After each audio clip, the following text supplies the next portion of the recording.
E aí? Como é que vocês estão? Sejam muito bem-vindos ao vlog diário do Nino Denani, aquele momento que a gente senta pra conversar de espiritualidade, espiritualismo, ocultismo, magia e todas essas coisas que estão envolvidas nesse métier, sempre sem, eu esqueci, corte, sem edição e sem porra nenhuma. Hoje é sexta-feira, gente, olha, sabe aquilo que eu falei pra você? Eu tô falando pra você a semana inteira, né? Tom, tô cansado,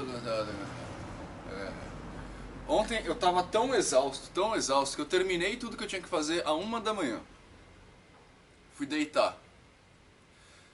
Na hora que eu consegui relaxar, porque eu terminei de trabalhar, tomei um banho e deitei. Eu tava tão cansado que meu corpo doía de uma forma e não tinha um vinho aqui em casa pra dar uma relaxada. Ou Dorflex, né? Que eu fui dormir às 3. Deixa eu ver se tá ligado essa merda.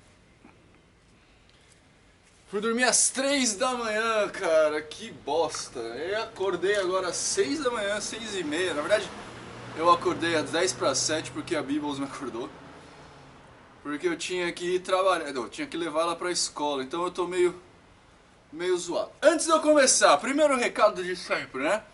Se você gosta do nosso trabalho, gosta das coisas que a gente faz aí, clique em joinha, se inscreve no canal. Clique em joinha, se inscreve no canal, compartilhe os vídeos pelas redes sociais pra ajudar a gente, tá? Que isso daí... Porque é assim, né, gente? Os vlogs diários principalmente, mas os vídeos de quarta também, sempre são feitos, e as lives também, sempre são feitos nas perguntas de vocês, assim. Então, quanto mais pessoas tiverem no nosso canal, mais perguntas nós vamos ter, mais eu vou aprender com vocês, mais vocês vão aprender comigo. E vira aquela coisa, né, aquela coisa bacana. Segundo recado, ontem eu coloquei no Facebook, aliás, ontem eu coloquei no Instagram, um vídeo falando que eu fui montar o meu estúdio lá do vídeo de quarta, né, que é um dos motivos pelo qual... Nossa, meu tripé também tá quebrando agora. Um dos motivos pelo qual eu tô fazendo o vídeo de quarta aqui fora é que o meu estúdio caiu as telhas, tá ligado? Algumas telhas lá saiu, entupiu calha, essas porra toda. E naquela época que tava chovendo pra caramba, deu infiltração no quarto. Na verdade não infiltrou, encheu o quarto lá, o estúdio. Encheu assim de ter água até minha canela. E aí, né, o proprietário veio, arrumou, tirou lá, fez tudo bonitinho. E depois ele contratou um pedreiro, um Zé Bosta aí, pra vir aqui pintar o quarto. Aí eu tive que tirar o pano preto que eu uso de fundo. E aí o cara pintou a parede em cima dos adesivos, sabe? Tipo, foi uma bosta. Mas o fato é que pingou tinta no meu fundo preto. Então eu coloquei ele de molho lá. Coloquei ele de molho pra ver se a tinta saía, não saiu. Eu tentei pintar com tinta preta de tecido por cima, não funcionou. Então eu perdi meu fundo preto. Aí eu pedi pra vi alguém que tinha um pedaço de pano verde pra me doar, porque aí eu já aproveito pra fazer um estúdio mais decente, com chroma key e tal, né? Eu tava de verdade vendo alguém que tinha um pedaço de pano pra me doar. Podia ser um lençol velho, sei lá, mas verde. E aí o meu amigo Douglas Silva, do Ateliê Bambini, me doou uns 2,5 metros de tecido verde aí. Ele falou, olha, eu tenho aqui no meu ateliê, eu vendo tecido. Aliás, não foi só ele. Um outro brother também, deixa eu ver se eu acho ele.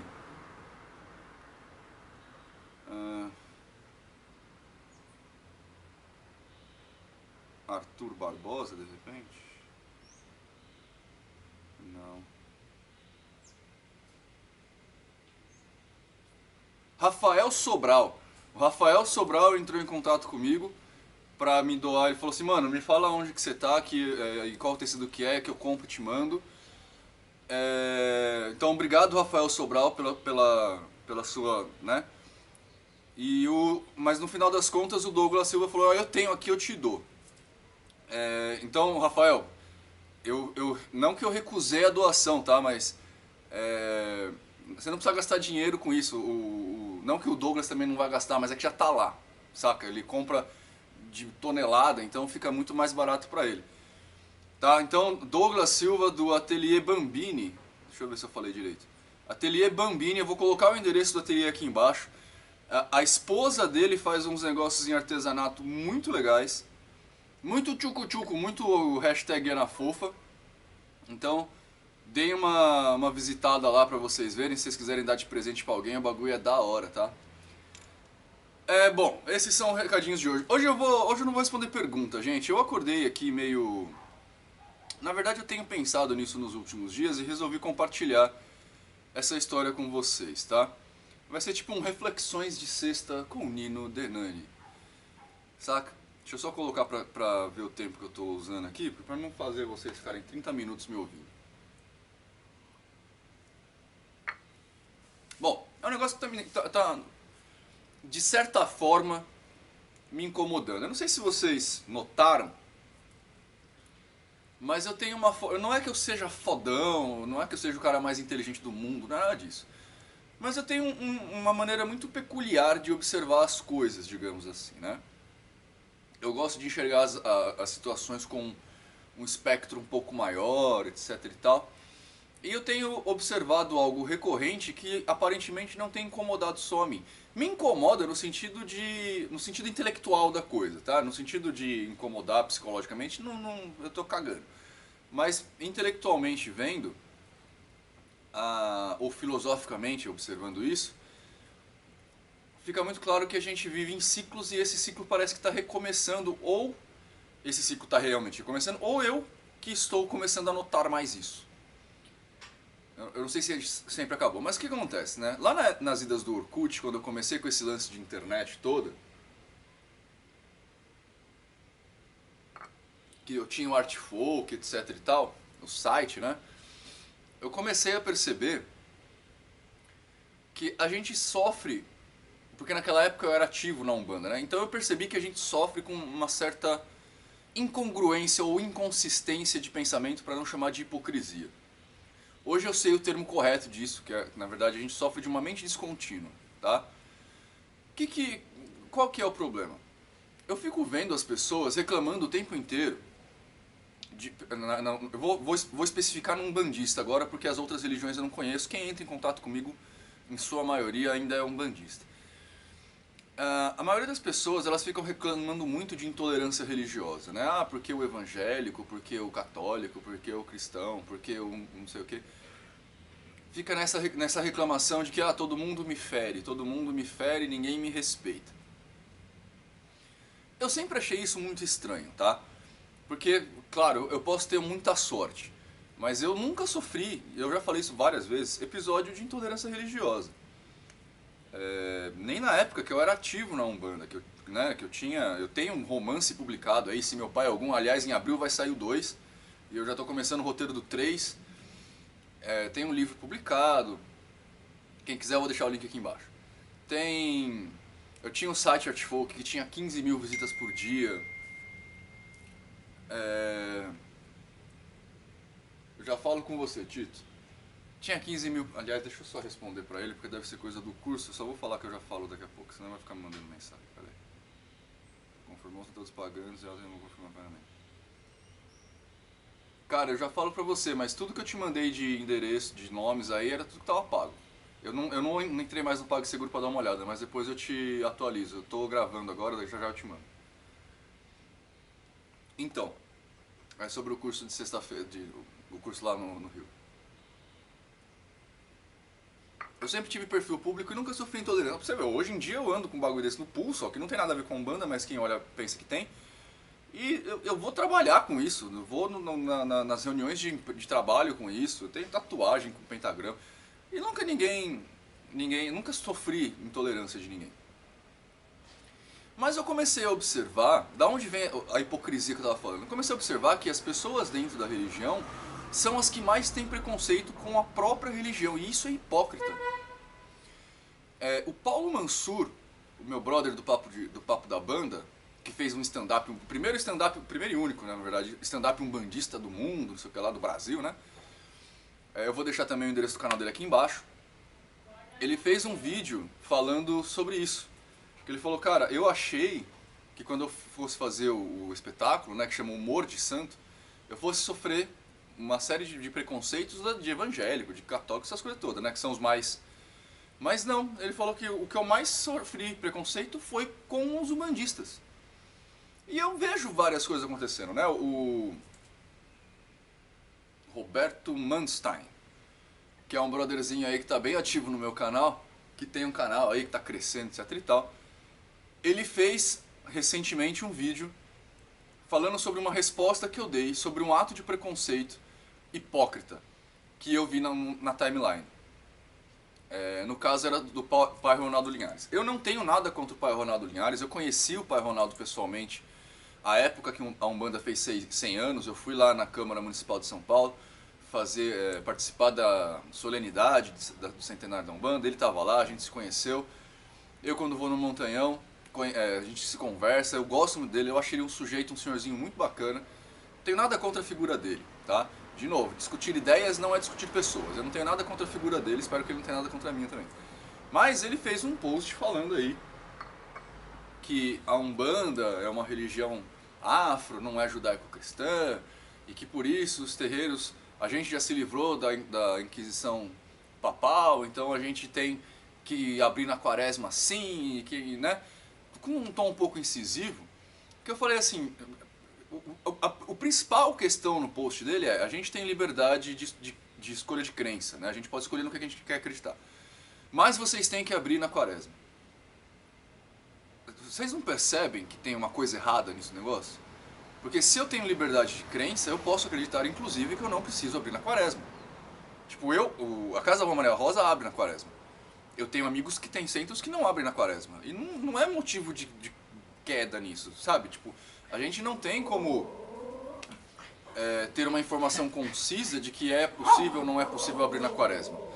Então, tipo, se você não tem um porquê verdadeiro, se você não tem a verdade do negócio, não tem por que você discutir. Entende? Deixa a pessoa fazer o que ela quer. Não está prejudicando ninguém. Mas o que eu estou falando da hipocrisia não para aqui.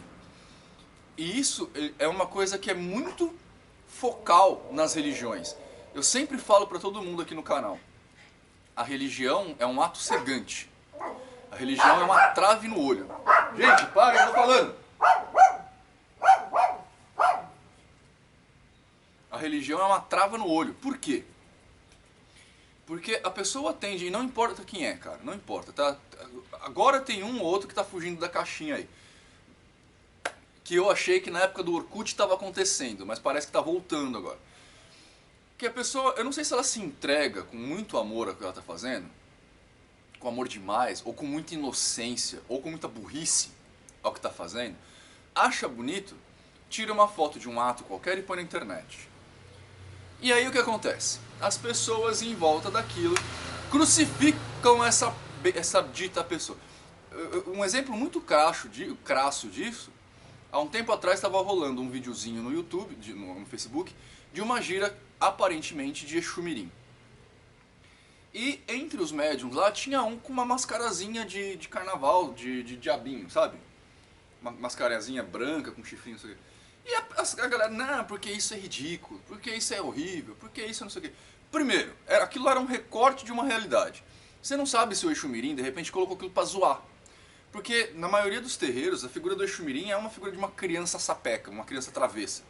Então, às vezes, no meio do trabalho que estava acontecendo, o Exu Mirim estava zoando com as pessoas e colocou a máscara. Pronto, aí a outra pessoa que estava lá filmou, porque achou bonitinho, pôs na internet. Não era parte do trabalho, não era que a pessoa acredita que... Sabe? É um recorte da realidade. Mas, mano, o que teve de gente crucificando esse ato em si?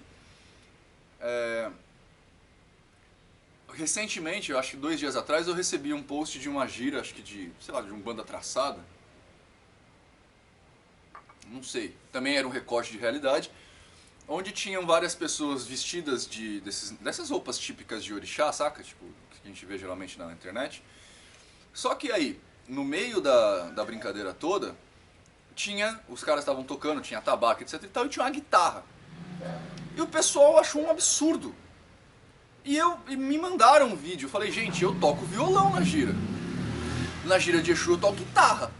Né? Tem algumas, nas festas de Exu principalmente, eu toco guitarra.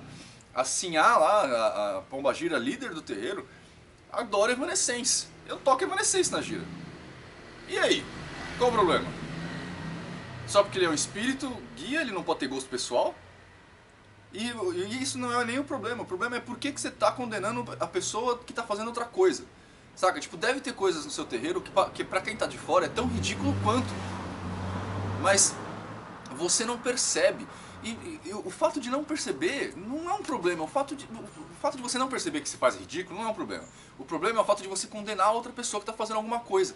Que, meu, às vezes é um presente pro guia. Sabe, tipo, na casa da avó, por exemplo, para todo guia que recebe ordem de trabalho, que faz o ato de passagem, para todo médico que faz o ato de passagem, o guia recebe um presente, o guia dele. Que é uma música, um ponto que geralmente eu faço. Eu componho. E aí quando ele vai fazer a consagração, não sei como é que você chama, a obrigação que a partir de agora você pode dar passe, eu canto essa música para eles. Não é uma música que é intuída por guia, não é uma música que é o guia que trouxe, não é nada disso, eu compus. E aí será que se eu falar que o Exu sei lá, gosta de comer cachorro quente, isso vai ser ridículo? E se ele gostar mesmo? Ele é um espírito como eu. Se um dia eu morrer, eu quero comer bife bourguignon, cara. Tipo, eu gosto de bife bourguignon. Eu já falei pra Ana se for, quando eu morrer, se você for me fazer uma entrega, faz uma entrega com pizza. Né? Não vai fazer entrega sei lá, com fígado. Eu não vou comer, eu não quero, não gosto. Faz com pizza que eu venho, com batata frita, né? Agora a gente tem na cabeça que não, tem aquela caixinha da religião e que sai daquela caixinha, é foda, não sei o que lá.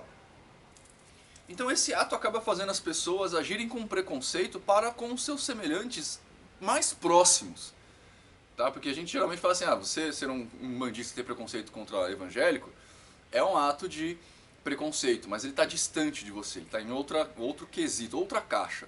Agora quando você está falando de um bandista com um bandista, é a mesma caixa. E o que impede, ambos os casos são ruins, tá? Não me entendam mal.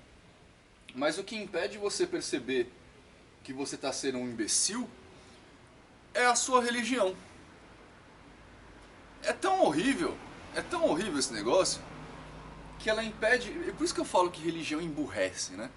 Que ela impede você de perceber o erro que você está cometendo na própria, tipo, não são dois parágrafos diferentes, na própria frase que você está proferindo tá o seu erro, incongruente, hipócrita, tá ligado? Isso é hipocrisia pura. Não é nem demagogia, isso é hipocrisia mesmo, cara. Porque, olha, puta, que foda, velho.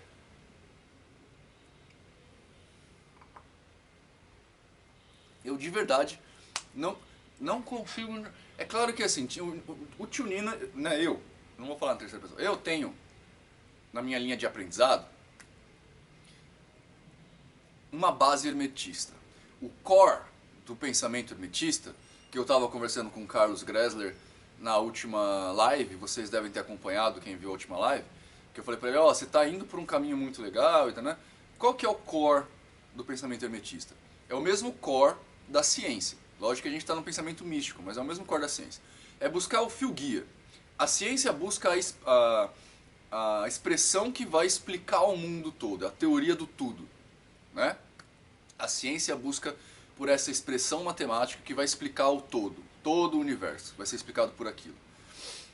O hermetista, ele busca o conceito que vai explicar tudo, inclusive essa equação. Então, então é muito comum para mim fazer o ato que o Carlos Gressler fez na live. Olha, Nino, tem várias religiões com vários ritos diferentes, mas todos eles se parecem. Por quê? Buscar o porquê é o que o hermetista faz, tá? Já que vocês têm tanta dúvida do que é o hermetismo, é isso. É você tentar encontrar o cerne da questão. Porque, por exemplo, né, vocês acham que servidor, egrégor, é um bagulho muito maluco. E eu sempre falo com muita naturalidade. Por quê? Porque o cerne eu descobri.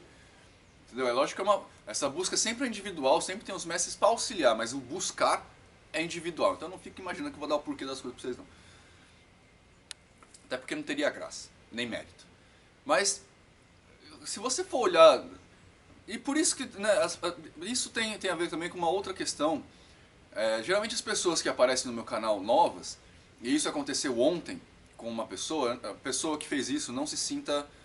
Você é nova, então você não me conhece ainda. Então, geralmente eu dou uma zoadinha nas pessoas, e não cito o nome justamente para a pessoa não se ofender, tá? Então não se ofenda, também não vou te zoar, só vou citar seu comentário.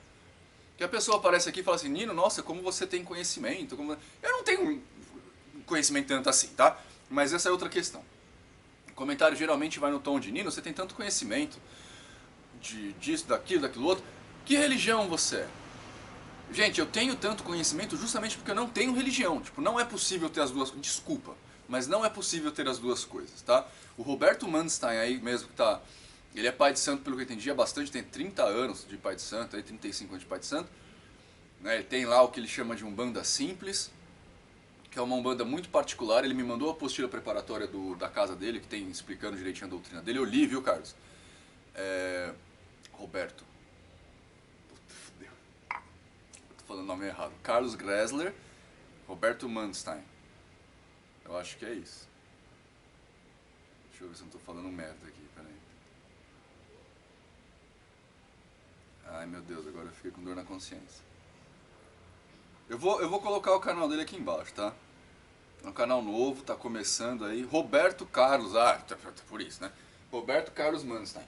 Então, ele mesmo falou pra mim, falou, Ninó, eu tenho 30 e tantos anos de Umbanda, mas eu me dou a liberdade de pensar a respeito de algumas coisas, e algumas coisas a gente acabou vendo que não fazia muito sentido, a gente mudou. Isso tá acarretando o meu quase expulsamento da Umbanda. E eu falei pra ele, meu, bem-vindo à liberdade, velho. Né?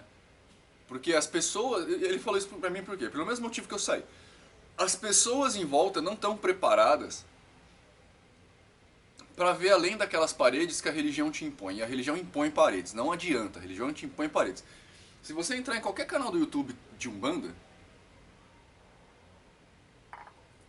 você vai ver que na maioria das vezes, na imensa maioria das vezes, os caras te dão respostas. Eles não te dão perguntas, saca? Eu quando tô falando aqui, primeiro, eu sou muito claro em dizer pra vocês coisas que eu não sei. Eu falo, eu não sei o que é isso. Às vezes eu até dou uma buscadinha pra ver se o nome que vocês conhecem é diferente do nome que eu conheço. Então, que por exemplo, tem a lei da correspondência, a lei do fluxo hermetista, que é o que está na Wikipedia, então todo mundo conhece como lei do fluxo. Eu conheço como lei do pêndulo. Então, algumas coisinhas podem mudar, então eu geralmente dou uma buscadinha no Google pra ver se é a mesma coisa.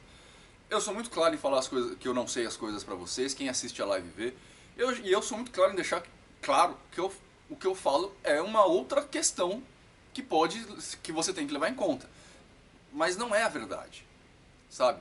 Então eu já deixei, nossa, eu já falei inúmeras vezes aqui, as pessoas falam, Nino, como é que você pode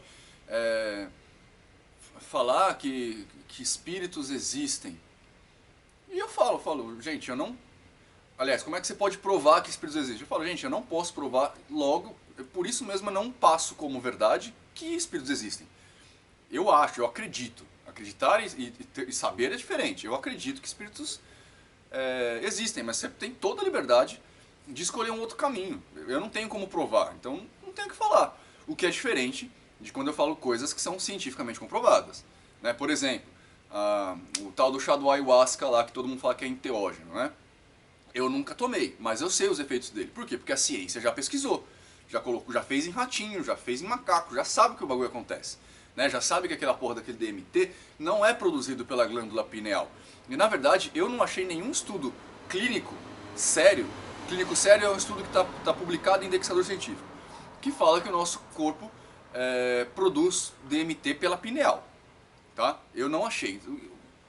E achei vários estudos falando sobre o porquê da pineal. Então quer dizer que isso é besteira. Então, mas isso eu posso falar com certeza pra vocês. Por quê? Porque eu fui atrás de estudo, eu busquei indexador científico, as pessoas já pesquisaram, os cientistas já replicaram o estudo. Então já tem uma outra questão, aí já é verdade, aí não tem como ser outra coisa. Agora, para questões de fundo religioso, não tem como ir. Então eu não passo como verdade, sabe? Geralmente eu falo pra você, ó, em tese, parará, tem uma lenda, tem uma que parará. Por quê? Justamente para não falar que é verdade. Agora, se você entra num canal umbandista, vocês vão ver que as pessoas geralmente dão a informação como verdade, como verossímil. Ou elas começam falando, olha, na minha opinião, olha, na minha casa, olha, não sei o que lá, e no final, durante o discurso, ela acaba condenando as outras práticas. Pode pesquisar para você ver, tá? Eu não tenho essa postura, mas é uma postura que ela é tipicamente religiosa. Por quê? Porque a religião te dá a resposta para tudo, né? Que é o contrário de quem é mago, que busca a verdade. E para cada informação que você tem perguntas novas. Na religião, para cada informação que você tem respostas prontas. Você compreende o negócio? E esse ter respostas prontas é, primeiro, que a religião emburrece as pessoas, porque quando você tem respostas prontas você não pesquisa a respeito daquilo. Não é porque você já tem a resposta, não tem por que pesquisar. Ninguém continua pesquisando, que já, né? E segundo, isso te torna intolerante. Porque você já tem a resposta para aquilo, só que a resposta para outra pessoa é outra coisa. E aí a gente cai naquele quesito que eu sempre brigo também com vocês, de que a minha opinião tem que ser respeitada e opinião de cu é rola. Tá ligado? Porque a opinião não tem que ser respeitada. Primeiro que a opinião não se ofende, né? Você não consegue ofender uma opinião. Todd, você fede. Se você falar que não, tipo, é a minha opinião não vai se ofender com isso. Né? Essa postura é a postura mais idiota, imbecil e preconceituosa do mundo. Porque quando você fala assim, opinião, minha opinião e opinião tem que ser respeitada, você deixa de tentar, você deixa de ouvir o contraponto daquilo e tentar entender. Cara, como é que a gente aprende as coisas, velho? Você tem uma tese, tá? Vamos estudar os filósofos. Porque as pessoas falam, ah, Nino, eu gosto muito dos deuses gregos, eu estudo mitologia. Mas você nem sabe o que é mitologia. Vamos entender o pensamento grego. A mitologia de qualquer povo, ela serve, ela existe para ensinar a gente como é que o povo pensava, tá? Como é que aquele povo pensa? Então, tipo, você vai para Roma lá, você, né, sei lá, no século IV depois de Cristo. Você tem a religião mitraica começando a ser aceita pelos soldados. O que é a religião? Quem que é o porra do Mitra? É um deus que protege os soldados. Por que você acha que um soldado vai atrás de uma religião que protege os soldados, né? Por quê? Porque é um deus guerreiro, os caras... Entende?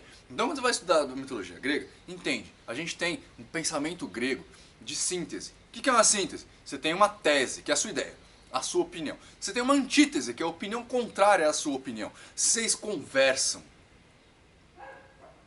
Vocês chocam, colidem tese e antítese. E aí você tem uma síntese de conhecimento. Que é um conhecimento mais avançado do que a tese e mais avançado do que a antítese. Essa síntese, por sua vez, vai se tornar uma outra tese, que vai colidir com uma outra antítese. E vai virar uma outra síntese ainda melhor. E aí a gente consegue aprender. Tá? É assim que se aprende. Agora, quando você tem a religião e o pensamento de que minha opinião é minha opinião e a opinião tem que ser respeitada, você vira burro. É isso. Você entendeu? Entendeu agora?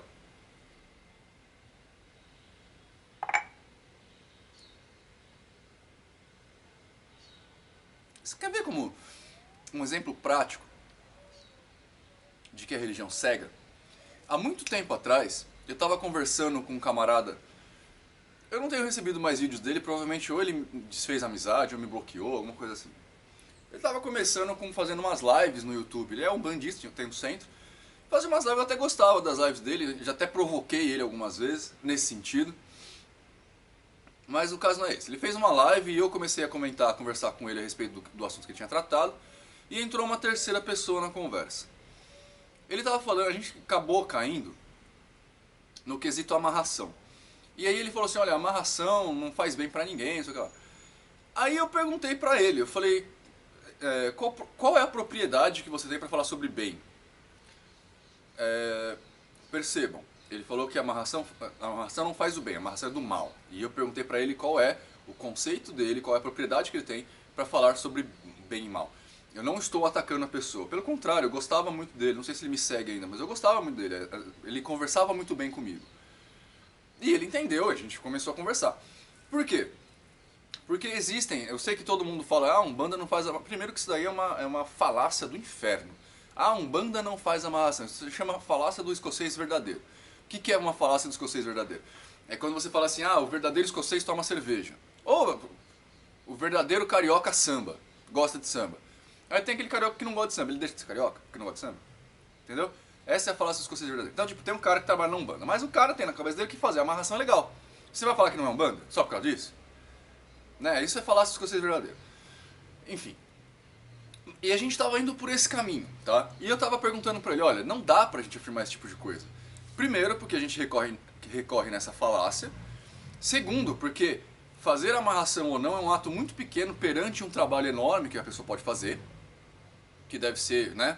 Terceiro, porque a gente não sabe o geral da concepção do termo amarração.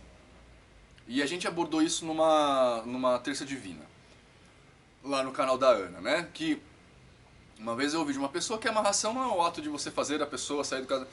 Não, é o ato de, pra ele, né? É o ato de eu estou com a Ana Lídia. Aí a gente percebe que tem uma terceira pessoa influenciando o nosso casamento. A amarração pra esse cara é combater essa terceira pessoa. Nossa. Combater essa terceira pessoa. Então nem é um ato tão ruim assim. Mas é lógico, pra gente saber se isso é ruim ou bom, a gente tem que definir o que é bom e o que é bem, né? O que é bem e o que é mal. E eu já tenho uma questão muito boa, muito ampla com isso, que é até que ponto a gente consegue saber, que inclusive ontem eu postei um vídeo do Pondé falando exatamente sobre isso, que é exatamente o meu ponto de discussão. Mas a gente estava nesse caminho, tá? E aí entrou essa terceira pessoa, e o papo estava muito bom até, entrou uma terceira pessoa, um bandista, nem lembro o nome da pessoa, acho que eu na verdade nem vi quem é, mas enfim, ele entrou para conversar. E em dado momento ele falou assim, ó, defendendo que um bandista não faz o mal, né? Porque aquela coisa que tem, né? Ah, um bandista não faz mal. Um bandista não faz o mal. E eu entrei também na concepção para ele, o que é mal, o que é bem. Né? O que é mal é ser antiético, é ser imoral, porque moral e ética são relativas à sociedade que você está inserido. Né? A ética é o conjunto de leis não escritas que nós temos. A moral é o conjunto de leis escritas que nós temos. Moral é o que você faz quando todo mundo está vendo e ética é o que você faz quando ninguém está vendo. Mas isso tudo aí é socialmente passado. Então como é que você vai discutir o que é bem e o que é mal? Pra nós é ruim você matar alguém, mas pro Colorado, no Texas, é bom você matar alguém quando a pessoa te olha torto. Então como é que a gente chega nessa conclusão? E aí o cara começou...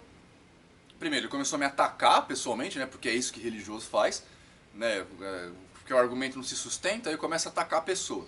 Mas eu já tô calejado disso, então não entrei na questão. Mas em dado momento, o cara falou assim, olha, eu não posso discutir com você... A Umbanda só faz o bem, tarará, tarará. E eu não posso discutir com você mais profundamente porque eu tô no carro. E eu tô dirigindo e não dá pra ficar digitando. Aí eu falei, pera. Você tá falando pra mim que Umbanda não faz o mal. Você também falou pra mim que o bem é quando você segue um conjunto de regras éticas e morais. A moral é feito pela lei. Quando você segue a lei. A lei diz que você não pode usar o celular enquanto você dirige. E você está usando. Então você não é um bandista? Ou não é bem essa informação? Aí falou, ah, mas eu estou digitando. Olha como o conceito é, tá vendo? Como a religião cega. Não, porque eu só estou digitando quando eu paro no farol. A lei não se importa se você está parado no farol ou se você está andando. É ilegal você usar o celular enquanto está dentro do carro ligado. Você quer usar o celular você estaciona. Então peraí, então, você está falando para mim que o bandista só faz o bem, se não faz o bem, comete alguma coisa errada, ele não é um bandista, né? Porque essa é a ideia geral, né? A Umbanda só faz um bem, se não é bem, não é Umbanda. Aí você falou para mim que fazer o bem é seguir o conjunto de ética e moral do lugar que você está inserido. Na nossa cidade, na verdade, se eu não me engano, isso é uma lei federal, mas posso estar errado, é ilegal você dirigir e usar celular. Você está usando o celular enquanto dirige, então você está sendo imoral. Então você não é um bandista? E aí a pessoa ficou puta comigo. Aí começou a me chamar pra debate, sabe esse negócio? Porque né, essa é outra coisa. Se você... Por que você não marca uma live pra gente debater o assunto? Mano, tipo, eu tô cagando pra você, velho. Eu quero mais que você morra. Tipo, não que eu quero que você morra porque eu desejo uma pessoa, é que eu não me importo com a sua vida. Eu não me importo se você acha que eu tô certo ou errado. Eu não me importo de verdade, cara. Tipo, eu tô cagando muito pra você. Por que eu vou marcar uma live, investir o meu tempo que eu podia estar, sei lá, fazendo qualquer coisa mais interessante, tipo, coçando a barriga do Todd, pra marcar uma live com uma pessoa que nem consegue compreender que não é possível você falar pra mim que a Umbanda só faz o bem porque essa é a consciência de ética e moral, e você é pai de santo e tá quebrando a lei, e você também fala pra mim que isso... Se você é tão burro a esse ponto, não vale nem a pena seguir a conversa. Né? Porque aí não entra nem em questões de... Nem é tão complexo assim, sabe? Tipo, é uma questão muito basal do negócio. Mas por que isso acontece? Porque a religião cega a gente. né? É só isso. Foi a religião, é a religião que não deixou o cara pensar a respeito do que ele tava falando, sabe? Porque ele ficou ofendidinho, porque eu falei que não era bem por aí, o caso da Umbanda só faz o bem. Né? Ele ficou ofendidinho, porque eu não defendi o status quo onde ele está inserido, que é a religião, e tomou isso pro lado pessoal, o que é uma idiotice, né? Você pode falar pra mim, ó, Nino, tem mago que é imbecil. Tá bom. Não é porque tem mago que é imbecil que eu me enquadre nesse estereótipo, né? E hoje em dia também qualquer pessoa fala que é mago, então o Todd fala que é mago. Então, foda-se. Sabe? Eu sei quem eu sou, eu sei da minha caminhada, sei do meu caminho, isso não me ofende. É uma coisa que até o Leandro Carnal fala, né? Tipo, eu não sei porque que as pessoas se ofendem com palavras. Porque se você me xinga de filho da puta, a gente tem duas opções. A primeira delas é mentira. Então não tem por que me ofender, porque é mentira, então, né? A segunda dela é verdade. Então não tem por que me ofender, porque é verdade. Entende? Então, mas para chegar num nível desse, você tem que ter muito estudo, que vai além da religião. Né? Estudo de filosofia, você tem que compreender a mente humana, compreender-se quanto pessoa, compreender-se quanto parte de um organismo vivo chamado sociedade, compreender-se como um ser pensante inserido numa multiculturalidade imensa, gigantesca, né? O que a religião não permite você fazer. A religião te coloca dentro de um vaso. E esse tipo de situação é corriqueira no Facebook, está cada vez mais forte, eu acho que vai retomar cada vez mais forte. Isso acontece no meio político também, tá? Porque hoje em dia a gente defende partidos como se fossem religião. Você pode ver que eu nem tento discutir política, por quê? Porque a gente tem direita e esquerda, que são umbandistas e evangélicos, então você não consegue transitar entre as ideias. Se eu falo assim, olha, privatizar o correio ia ser ótimo, porque o correio é uma bosta como estatal. Na verdade, todas as estatais são uma bosta, então privatizar as estatais ia ser um bom negócio. Ah, não, Nino, você é de direita aí, que é... Cara, eu não sou de direita, porque eu acho que as pessoas têm que ter qualidade de vida. Eu queria muito poder viver num sistema comunista de verdade, sabe? Tipo, onde as pessoas... onde não precisasse se preocupar com dinheiro, pudesse trabalhar naquilo que gosta, etc e tal. Mas eu sei que na sociedade onde a gente está inserido, isso não vai acontecer. Porque o brasileiro ele não consegue nem, sei lá, ele faz gato pra pegar a net, velho. Você acha que ele não vai tirar proveito da situação? Né? O cara rouba leite de criança na escola. Você acha que não vai se beneficiar dessa situação? Então fazer o que, né? Mas eu não sei se eu fico quieto esperando a pessoa parar de gritar aí, eu não sei o que eu faço. Ana, isso é outra coisa. Mas enfim, né? Eu acho que eu já dei o meu porquê da questão aqui, a minha preocupação. Eu tenho visto isso com frequência na rede social, que está me preocupando, né? Mas ao mesmo tempo que me preocupa, eu sei o porquê que acontece, que é justamente por causa disso. As pessoas precisam se encaixar em caixas. Quando a pessoa vê alguém que está fora da caixa, ela se perde completamente, né? Então as pessoas, por exemplo, tentam ficar me encaixando em estereótipos. Nino, que religião você é? E elas ficam completamente perdidas quando eu falo nenhuma. Nino, você acredita em Deus? Não. E as pessoas ficam malucas com isso, quando não deveriam, né? Então o meu pedido de hoje no vlog Devaneios do Nino Denani é isso, pensem a respeito do que vocês estão fazendo, pensem de forma ampla nos atos que vocês estão tendo aí socialmente falando, para ver se vocês não estão recorrendo nesse erro. Porque é claro que a partir do momento que vocês entenderem que isso é errado, que vocês estão fazendo isso, vocês vão ser banidos de grande parte do seu grupo social, né? Que é o que acontece quando a gente tem informações. Quando a gente cresce intelectualmente falando, a gente é banido do grupo que a gente está. Mas eu acho que vale a pena a solidão nesse ponto, tá? Bom, espero que vocês tenham uma ótima sexta-feira. Se for beber, não dirija. Cuidado com o carnaval aí, hein, gente? Cuidado com o carnaval aí. Preparem-se para dia 25 em Charqueadas, Rio Grande do Sul, palestra do Nino Denani. E é isso. Abraço pra vocês.